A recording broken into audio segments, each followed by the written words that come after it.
Do you tend to focus on what you want rather than the needs of others? Or are you continually looking for ways that you can increase your client satisfaction?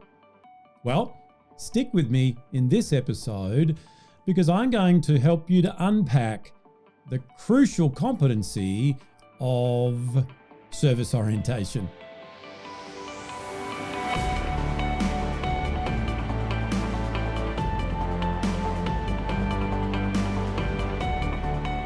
Hi, this is Grant Herbert, Emotional Intelligence Speaker and Trainer of the Year and Master Coach Trainer. And today I want to continue our conversation in the third quadrant of emotional intelligence, social awareness, by helping you to become a servant leader. I don't know about you, but I definitely can remember the times where I received poor service from someone, where it felt like when I was on the phone with them that I was interrupting them, or they weren't actually listening to what it is that I was looking for. Just over the weekend, I rang a supplier of mine to talk about some changes that I wanted to make to my account. Unfortunately, they had a script in front of them, and they didn't listen to a thing that I was saying.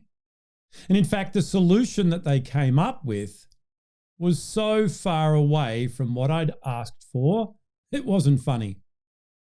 Now, at the end of the day, I got through to someone who was able to help me, and I got the result that I wanted. However, I still went away from that conversation feeling like I hadn't been treated with the value that the money that I was spending deserved. I can also remember many times where I've received exceptional service, where I could tell that people were putting me first, and then in doing that, knowing that they were going to get what they needed as well. And that's the key to this crucial competency of service orientation.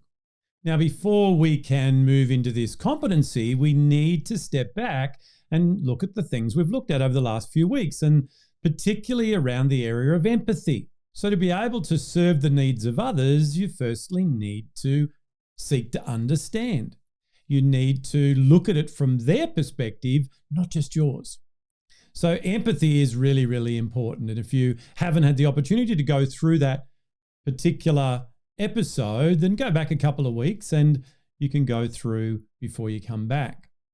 Last week, we talked about situational awareness, and this is also very important for us to be able to read the room, to understand what's going on in the other person, so that then we can tailor the way we resolve their situation to them, not just stick to a script.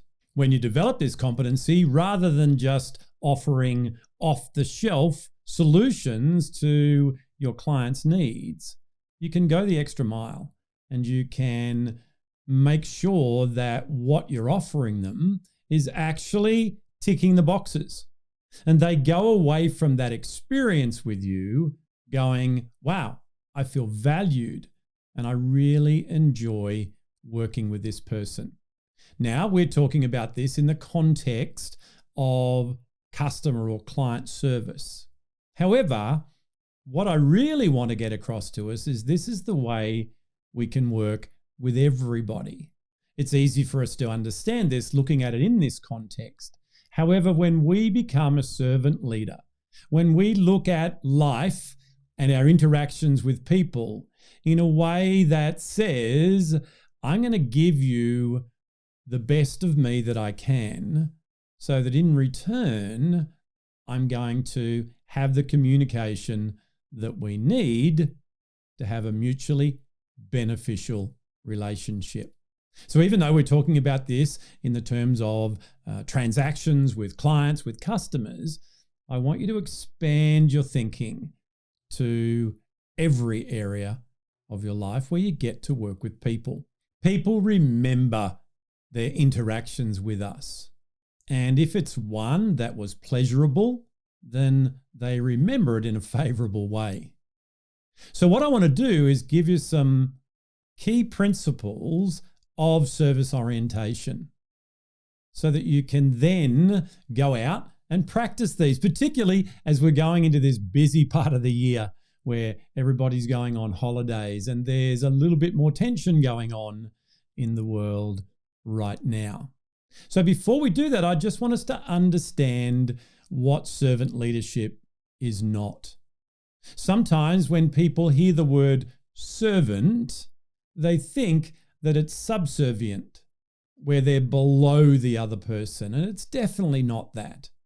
They also view it in a way that says, if I treat you like you're more important than me, then you're going to get one over me. So to go into this and get benefit from this particular training and this competency, what we need to do sometimes is to unlearn some of those things from our past, the beliefs that we have around the word servant. Language is so important. It's like the word sales. Some people don't like to say that they sell things. However, I look at it a different way. For me, selling is serving. Because if I've got something that you need and I don't sell it to you, then I'm actually cheating you out of the result that whatever it is that I'm selling could give you. So it's important for us to look at the language you use around these things and make sure that we start with a platform that's going to allow us to actually go out and become more of a servant and therefore have greater relationships and make sure that our transactions are more mutually beneficial. So let's have a look at these key principles. Number one is to be available, whether it is a client in your business or a member of your family. Being available so that they can actually interact with you, so that they can seek what it is that they need from you, is the first principle of being a servant leader. Now, we're not talking about being open 24/7 and just let people contact you whenever they want to. No, we're talking about within the boundaries that we set back in personal power, that we are actually fully available. And we're not just sort of available and checking our phone at the same time on TikTok. So when people are wanting to come and work with you, whether they're going to buy something from you or whatever it is, be available. I don't know about you, but I've gone into some shops sometimes and people have gone, "Can I help you?" And it's like as if I've interrupted them. They were on social media or they were doing something and I was a pain that they had to endure for a few minutes. But when you are available, when people feel your presence, that you are totally available to them, then that tells them straight away that you value them and the whole transaction starts off on the right foot. So the first key principle is about being available. Number two is to be helpful. Now, being helpful might sound pretty obvious. However, the type of being helpful that I want to talk about here is being helpful even when there's not a direct reward in it for you. So for me, if I'm working with a client, if I'm working with a friend, that I'm not always looking for an agenda of what I'm going to get. If I give you this help, I want this in return. Many times I've given with no expectation of a return to see it come somewhere down the track. And not only did it come with that person, but because they spoke about what it is that I'd done with them, it had come with heaps of referral business as well. So be helpful. Look for solutions for people rather than just be transactional. Number three is go the extra mile. I know there's been many times where I've felt myself falling into the pattern of just ticking the boxes, just doing what it is that I've been asked for. However, what I've found I enjoy, and therefore I know that my clients will enjoy, is anticipating what else they might need. So if their original question or request is going to give them a particular thing that we know is not totally what they need right now, adding in that little bit of extra knowledge, helping them to improve on what it is that they were looking for or get it in a different way, which was actually going to save them time or money or whatever, is going the extra mile. It's like in the old days, as my kids call it when I talk about these things, someone taking your parcel that you've just purchased in their store and walking it out to the car for you. You know, holding open doors, just things that really are common sense and courtesy can be seen as going the extra mile. And I know that that is a little bit disappointing that those things are seen as going the extra mile these days. They, in my opinion, should be a gimme that happens everywhere. But what that does is it sets you apart. It shows the person that you are working with that you're different, that it's an experience with you. It's not just a transaction. So look for opportunities to go one better, to go the extra mile when you're working with people. Number 4 is to make people feel valuable, respected, and listened to. Once again, this is one of these common courtesy things that's unfortunately not that common these days. But when we listen intently, when we listen to understand, when we allow someone to finish their whole conversation when they're requesting something or asking us a question, before responding or jumping in or giving them the solution, that says so much about how you feel about them. That says that you are putting them first, that you actually value them as a client, as a friend, as a family member, whatever it is. And remember, the type of listening that we talk about is active listening, where we're engaged and we're not just listening for what we need to hear. We're listening for what's not said. We're feeling what is going on in that situation as well. And we're reflecting back to make sure that we fully understand. When we do that, people go, wow, what an experience. Not only did this person help me and give me what it is that I needed, they actually listened. And you could be the first person that week that had actually done that for them. So it's not all that hard to stand out in your market when you seek to be a servant leader. Number 5 is be friendly. Being friendly costs you nothing.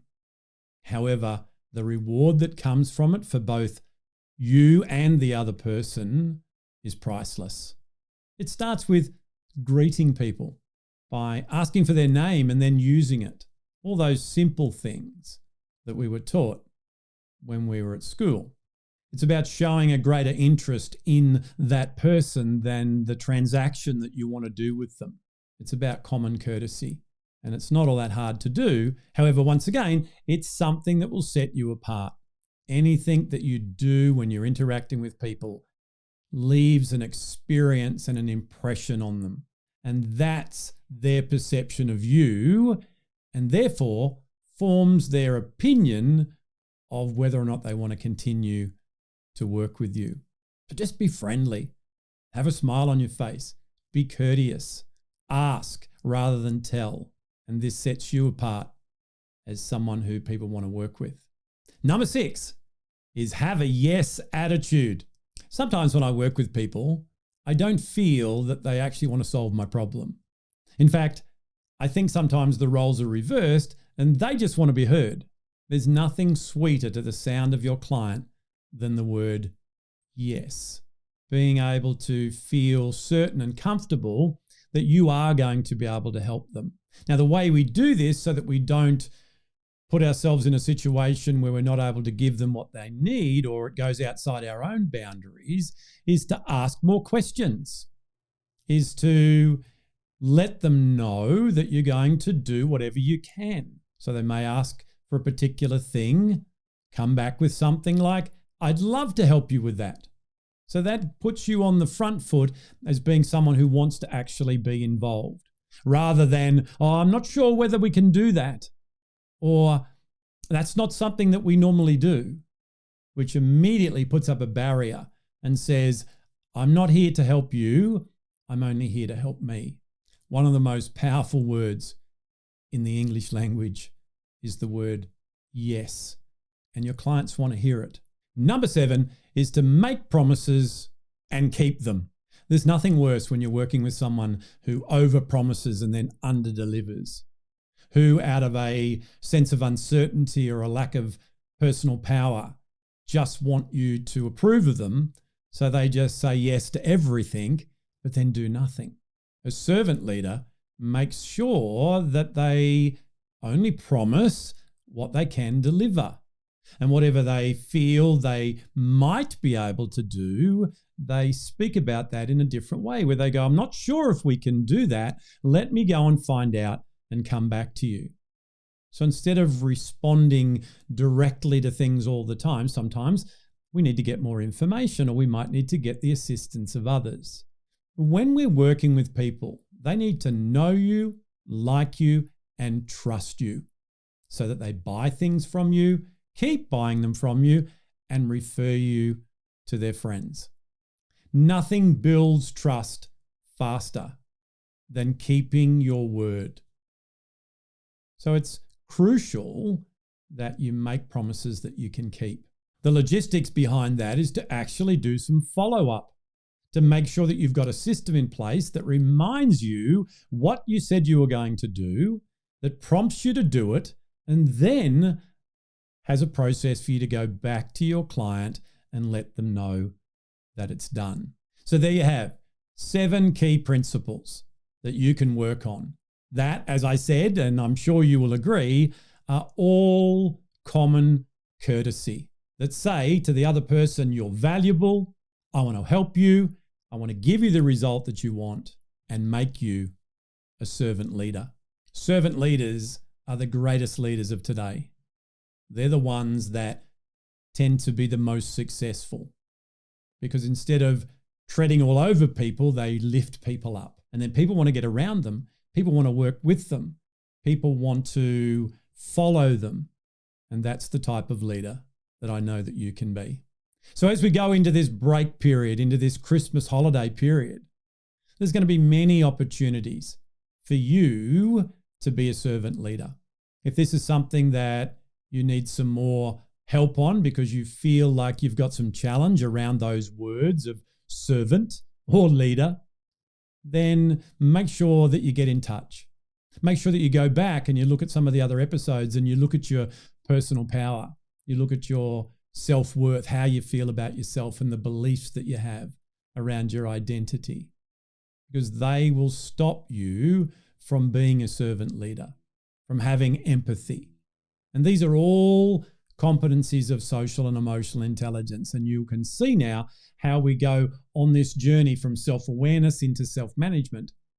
And now we've gone into those social awareness competencies of empathy, situational awareness, and service orientation. They build on each other. So go back, continually working on those competencies that you need to lift yourself in. Well, that's it from me for another week. Join me again next week as we land this plane in 2021 and we start getting ourselves ready for an amazing 2022. I'll see you then.